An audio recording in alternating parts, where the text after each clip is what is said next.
ಆಗೋ ಸಾಧ್ಯತೆ ಇದೆ. ಇನ್ನುಳಿದ 5 ಕ್ಷೇತ್ರಗಳಿಗೆ ಬಿಜೆಪಿ ಟಿಕೆಟ್ ಅನ್ನು ರಿಲೀಸ್ ಮಾಡಬೇಕು ಅಂತ. ಸೊ ಇವತ್ತು ಘೋಷಣೆ ಮಾಡುತ್ತೆ ಅಂತ ಹೇಳಲಾಗ್ತಾ ಇದೆ. ಮಾಡಲೇಬೇಕಲ್ಲ, ಅನಿವಾರ್ಯ, ಹತ್ರ ಬಂತು ಸಮಯ. ಹಾಗಾಗಿ ಎಷ್ಟು ದಿನ ಅಂತ ಇಟ್ಕೊಂಡು ಕೂತ್ಕೋತಾರೆ. ಅದು ಉತ್ತರ ಕನ್ನಡ ಅತ್ಯಂತ ನಿರ್ಣಾಯಕ, ಚಿತ್ರದುರ್ಗ, ಬೆಳಗಾವಿ, ಚಿಕ್ಕಬಳ್ಳಾಪುರ, ರಾಯಚೂರು ಇದಿಷ್ಟಕ್ಕೂ ಇನ್ನೂ ಕೂಡ ಟಿಕೆಟನ್ನು ಅನೌನ್ಸ್ ಮಾಡಿಲ್ಲ ಬಿಜೆಪಿನಲ್ಲಿ. ಇದೀಗ ಅಭ್ಯರ್ಥಿಗಳನ್ನ ಅನೌನ್ಸ್ ಮಾಡಬೇಕಾಗುತ್ತೆ. ಲೋಕಸಭಾ ಕ್ಷೇತ್ರಗಳಿಗೆ ಇವತ್ತು ಈ 5 ಲೋಕಸಭಾ ಕ್ಷೇತ್ರಗಳಿಗೆ ಇವತ್ತು ಟಿಕೆಟ್ ಅನೌನ್ಸ್ ಮಾಡೋ ಚಾನ್ಸಸ್ ಇದೆ.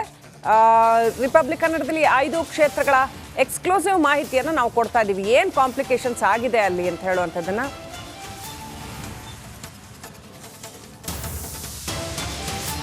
ಇನ್ನು ಬೀದರ್, ತುಮಕೂರು, ಕೊಪ್ಪಳ, ದಾವಣಗೆರೆ, ಚಾಮರಾಜನಗರ ಕ್ಷೇತ್ರ ಇದಿಷ್ಟರ ಮೇಲೂ ಕೂಡ ಬಿಜೆಪಿ ಸ್ವಲ್ಪ ವಾಚ್ಫುಲ್ ಆಗಿದೆ. ಇದಿಷ್ಟು ಕ್ಷೇತ್ರಗಳಲ್ಲಿ ಯಾಕೆ ಬೀದರ್ನಲ್ಲಿ ಭಗವಂತ ಖೂಬಾ, ತುಮಕೂರಿನಲ್ಲಿ ಸೋಮಣ್ಣ ಇದ್ದಾರೆ, ಕೊಪ್ಪಳದಲ್ಲಿ ಹೊಸ ಅಭ್ಯರ್ಥಿ ಕವಟೂರ್ ಅವರು, ಇನ್ನು ದಾವಣಗೆರೆ, ಚಾಮರಾಜನಗರ ಕ್ಷೇತ್ರಗಳ ಮೇಲೂ ಕೂಡ ಬಹಳ ಸೂಕ್ಷ್ಮವಾಗಿ ನೋಡ್ತಾ ಇದ್ದಾರೆ. ಬೀದರ್ ನಮ್ಗೆ ಗೊತ್ತಿರುವಂಥದ್ದೇ, ಭಗವಂತ ಖೂಬಾ ಅವ್ರ ಮೇಲೆ ಪದಾಧಿಕಾರಿಗಳೇ ಬೇಡ ಅಂತ ಹೇಳಿದ್ರು. ಆದರೆ ಅವರು ತಮ್ಮ ಕಾಂಟ್ಯಾಕ್ಟ್ ಎಲ್ಲಿ ತನಕ ಇತ್ತು ಅಂತಂದರೆ, ನಾನು ಮೊನ್ನೆ ಕೂಡ ಹೇಳಿದೆ, ಅಲ್ಲಿ ದೇವೇಂದ್ರ ಫಡ್ನವೀಸ್ ಅವರನ್ನ ಭೇಟಿ ಆಗ್ತಾರೆ, ಬಾಬಾ ರಾಮದೇವ್ ಅವರನ್ನ ಭೇಟಿ ಆಗ್ತಾರೆ ಡೈರೆಕ್ಟ್ ಹೈಕಮಾಂಡ್ಗೆ. ಆಮೇಲೆ ಇನ್ನೊಂದೇನು ಅಂತಂದರೆ, ಬಿ ಜೆ ಪಿ ಕೂಡ ಒಂದೇನಪ್ಪ ಅಂತಂದರೆ, ಎಲ್ಲಿ ಬಲಿಷ್ಠವಾಗಿದೆ ಸಂಘಟನೆ, ಎಲ್ಲಿ ಸಂಘದ ಮಾತುಗಳು ಅಂತಿಮವಾಗಿ ನಡೆಯುತ್ತೆ, ಎಲ್ಲಿ ಮೋದಿ ಮ್ಯಾಜಿಕ್ ನಡೆಯುತ್ತೆ, ಅಲ್ಲೆಲ್ಲ ಸರ್ಕಸ್ ಮಾಡಿದ್ದಾರೆ. ಸರ್ಕಸ್ ಏನಾದರೂ ಅಲ್ಲಿ ಈಗ ಸಾಗರ್ ಖಂಡ್ರೆ ಗೆದ್ದು ಬಿಟ್ರೆ, ಅಲ್ಲ ನನ್ಗೆ ಗೊತ್ತಿಲ್ಲ ಅಲ್ಟಿಮೇಟ್ಲಿ ಏನಾಗುತ್ತೆ ಮತದಾರನೇ ಹೇಳಬೇಕು. ಆದರೆ ಡಿ ಕೆ ಶಿವಕುಮಾರ್ ಅವರು ತೋಡುವ ಖೆಡ್ಡ ಬಹಳ ಸ್ಟ್ರಾಂಗ್ ಆಗಿದ್ದು, ಒಂದು ವೇಳೆ ಸಾಗರ್ ಖಂಡ್ರೆ ಗೆದ್ದರೆ ಭಗವಂತ ಖೂಬಾ ಅವರಿಗೆ ಎಂಥ ಒಂದು ಮುಖಭಂಗ. 26 ವರ್ಷದ ಹುಡುಗನ ಎದುರುಗಡೆ ಗೆದ್ರು. ಒಂದು ನನಗೆ 2 ಪಾಯಿಂಟ್ ಒಂದು ಕಾಣ್ತಿರೋದು. ಒಂದದು, ಇನ್ನೊಂದು ಗೆಲ್ದಿಲ್ಲ ಬೇರೆ ವಿಚಾರ. ಮೈಸೂರಲ್ಲಿ ಲಕ್ಷ್ಮಣಗೆ ಕೊಟ್ಟಿರುವಂಥದ್ದು. ಈಗ ನಾವು ಯಾವುದನ್ನು ರಿಸಲ್ಟ್ ಯಾವ ಥರ ಬರುತ್ತೆ ಅಂತ ಹೇಳುವಂಗಿಲ್ಲ, ಆದರೂ ಒಂದು ಗೊತ್ತಿರುತ್ತಲ್ವ ಏನಾಗ್ಬೋದು ರಿಸಲ್ಟ್ ಅಂತೇಳಿ. ಆದರೆ ಒಂದು ಕಾಮನ್ ಮ್ಯಾನ್ ಗೆದ್ದಾಗ, ನಿಮಗೆ ಈ ಬಾಗಲಕೋಟೆಯಲ್ಲಿ ಸಿದ್ದರಾಮೇಗೌಡರು ಗೆದ್ರಲ್ಲ ಒಮ್ಮೆ ರಾಮಕೃಷ್ಣ ಹೆಗಡೆ ಅವರ ವಿರುದ್ಧ, ಅಂದ್ರೆ ಅವರು ಅಜರಾಮರವಾಗಿರ್ತಾರೆ, ಅವರನ್ನು ಸೋಲಿಸಿದ್ರಂತೆ. ಈಗ ತೇಜಸ್ವಿನಿ ದೇವೇಗೌಡರನ್ನು ಸೋಲಿಸಿದಂಥ ಸಂದರ್ಭಗಳಲ್ಲಿ ಕೂಡ ಬಹಳ ದೊಡ್ಡ ಒಂದು ಹೆಸರು ಮಾಡಿಬಿಡುತ್ತೆ. ಇಲ್ಲಿ ನೋಡಿ ವೀಕ್ಷಕರ, ಬೀದರ್ನಲ್ಲಿ ಅಂತ ಚಾನ್ಸೇ ಬಹಳ ಕಡಿಮೆ ಇದೆ ಈ ಸರಿ. ಅಲ್ಲ, ಇಲ್ಲ, ಬೀದರ್ ಯಾಕೆ ಇದನ್ನ ಅಂತ ಮೇಡಮ್ ಒಂದು ಮಾತನ್ನು ಹೇಳ್ತಾ ಇದ್ರು. ಬೀದರ್ ಭಗವಂತ ಖೂಬಾ ಅವ್ರಿಗೆ ಬೇಡ ಅಂದ್ರೂ ಕೂಡ ಅವರಿಗೆ ಸಿಕ್ಕಿದ್ರು. ಯಾಕೆ ತುಮಕೂರಲ್ಲಿ ಮಾಧುಸ್ವಾಮಿ ಅವ್ರಿಗಿಲ್ಲ, ಅದು ಬೇರೆ ವಿಚಾರ. ಕೊಪ್ಪಳದಲ್ಲಿ ನೋಡಿ, ಕೊಪ್ಪಳದಲ್ಲಿ ಭಾಳ ಧೈರ್ಯ ಮಾಡಿ ಕರಡಿ ಸಂಗಣ್ಣ ಅವರನ್ನ ಬದಲಾವಣೆ ಮಾಡಿದ್ದಾರೆ. ಪಂಚಮಸಾಲಿ ಲಿಂಗಾಯತ ಇರುವಂಥ ಏಕಮೇವ MP, ಅದರಲ್ಲಿ ಪಂಚಮಸಾಲಿಗೆ ಟಿಕೆಟ್ ಕೊಟ್ಟಿದ್ದಾರೆ. ಇನ್ನು ದಾವಣಗೆರೆ ಸಿದ್ದೇಶ್ವರ ಅವರ ವಿರುದ್ಧ ಒಂದು ಸಣ್ಣ ಅಪಸ್ವರಗಳು ಕೇಳಿ ಬರ್ತಾ ಇದೆ. ಆಮೇಲೆ ಚಾಮರಾಜನಗರ ಕ್ಷೇತ್ರದ ಅಂದರೆ ಆಲ್ರೆಡಿ ಫಿಕ್ಸ್ ಆಗಿದೆ ಕಾಂಗ್ರೆಸ್ ಯಾರನ್ನು ಹಾಕ್ತಾರೆ ಅಂತ. ಮೊದಲೇ ಹೇಳಿದೆ ವೀಕ್ಷಕರೇ, ಎಲ್ಲಿ ನೋಡಿ, ಮಂಗಳೂರು, ಉಡುಪಿ, ಉತ್ತರ ಕನ್ನಡ, ಇಲ್ಲೆಲ್ಲ ವ್ಯಕ್ತಿಗಳು ಮುಖ್ಯ ಆಗೋದಿಲ್ಲ. ಅಲ್ಲಿ ಸಂಘ ಮುಖ್ಯ ಆಗುತ್ತೆ, ಸಂಘಟನೆ ಮುಖ್ಯ ಆಗುತ್ತೆ, BJP ಮುಖ್ಯ ಆಗುತ್ತೆ, ಅದರ ಜೊತೆಗೆ ನರೇಂದ್ರ ಮೋದಿ ಅವರ ಹೆಸರಲ್ಲಿ ಮ್ಯಾಜಿಕ್ ಆಗುತ್ತೆ. ಅಲ್ಲೆಲ್ಲ ನಿಮಗೆ ಒಂದು ಎಕ್ಸ್ಚೇಂಜ್ ಮಾಡುವಂಥ ಪ್ರಯತ್ನಗಳನ್ನು ಮಾಡಿದ್ದಾರೆ. ಬೇರೆಲ್ಲೂ ಕೂಡ ಅಂಥ ಒಂದು ಪ್ರಯತ್ನ, ಜಾತಿ ಎಲ್ಲಾದರೂ ಕೈ ಕೊಡುತ್ತೆ ಅನ್ನುವಂಥದ್ದು. ಯಾಕೆ ಅಂತಂದರೆ,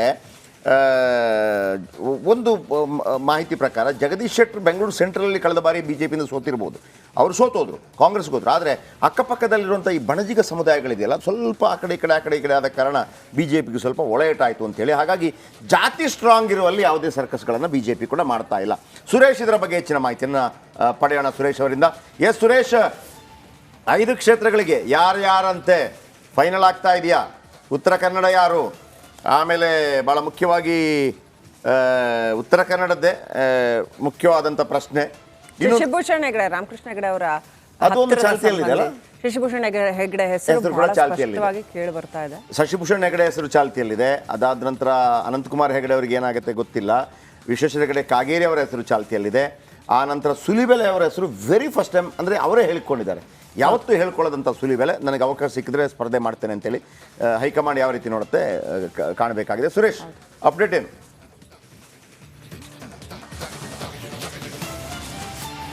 ಎಸ್ ಜಯಪ್ರಕಾಶ್, ಈಗಾಗಲೇ ನೀವು ಹೇಳಿದಂತೆ ಉತ್ತರ ಕನ್ನಡ ಕ್ಷೇತ್ರಕ್ಕೆ ಈಗಾಗಲೇ ಅನೌನ್ಸ್ ಮಾಡೋದಾಗಿರೋ ಮೊದಲ ಪಟ್ಟಿಯಲ್ಲಿ ಅನಂತಕುಮಾರ್ ಹೆಗಡೆ ಅವರ ಹೆಸರು ಅನೌನ್ಸ್ ಆಗಬೇಕಾಗಿತ್ತು.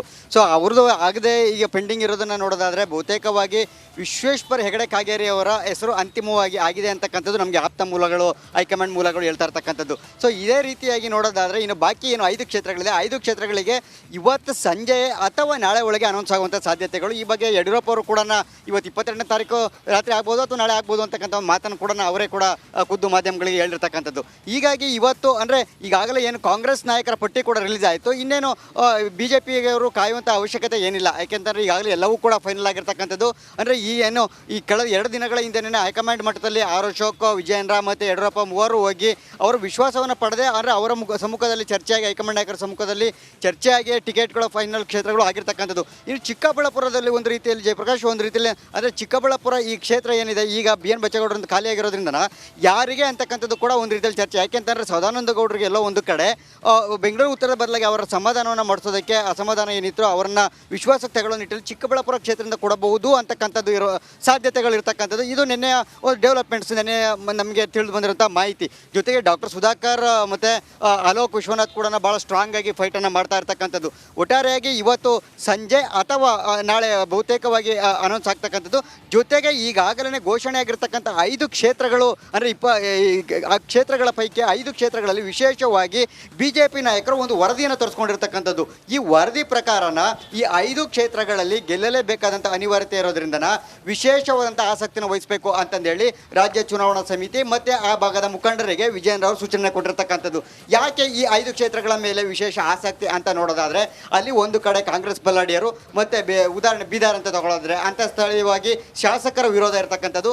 ಈ ಮಧ್ಯೆ ರಾಜ್ಯ ನಾಯಕರ ವಿಶ್ವಾಸವನ್ನು ಮೀರಿ ಹೈಕಮಾಂಡ್ ಟಿಕೆಟನ್ನು ಎಲ್ಲೆಲ್ಲಿ ಕೊಟ್ಟಿದ್ದಾರೆ ಅಂತ ಕಡೆ ಟಿಕೆಟ್ ಹೈಕಮಾಂಡ್ ಕೊಟ್ಟಿರ್ಬೋದು, ಆದರೆ ರಾಜ್ಯ ನಾಯಕರು ಇಲ್ಲಿ ಸೋಲಿನ ಹೊಣೆ ಹೊರಬೇಕಾದಂಥದ್ದು ಅಥವಾ ನಾಳೆ ಚುನಾವಣೆಯಲ್ಲಿ ನಂಬರ್ ಏನಿರುತ್ತೆ ವ್ಯತಿರಿಕ್ತವಾಗಿದೆ ಆದರೆ ಅದಕ್ಕೆ ಉತ್ತರ ಕೊಡಬೇಕಾಗಿರೋದು ಕೂಡ ಹೈಕಮಾಂಡ್ ಮುಂದೆ ರಾಜ್ಯ ನಾಯಕರು. ಸೊ ಈ ನಿಟ್ಟಿನಲ್ಲೇನೆ ಇಂತಹ ಕ್ಷೇತ್ರಗಳು ಆಯ್ದಂಥ 5 ಕ್ಷೇತ್ರಗಳು, ಉದಾಹರಣೆ ಚಾಮರಾಜನಗರ ಇರ್ಬೋದು, ಬೀದರ್ ಇರ್ಬೋದು, ದಾವಣಗೆರೆ ಇರ್ಬೋದು, ಇಂತಹ ಕ್ಷೇತ್ರಗಳಲ್ಲಿ ವಿಶೇಷವಾಗಿ ಕ್ಯಾಂಪೇನ್ಗೆ ಒತ್ತನ್ನು ಕೊಡ್ತಕ್ಕಂಥದ್ದು. ಜೊತೆಗೆ ಥ್ಯಾಂಕ್ ಯು. ಬಿಜೆಪಿ ಅಂತೂ ಮೋದಿ ಕಾ ಪರಿವಾರ ಮೇಲೆ ವಿಶ್ವಾಸ ಇಟ್ಟರೆ ಕಾಂಗ್ರೆಸ್ ಖುದ್ ಕಾ ಪರಿವಾರ ಮೇಲೆ ವಿಶ್ವಾಸ ಇಟ್ಟರೆ ಕಾಣ್ತಾ ಇದೆ.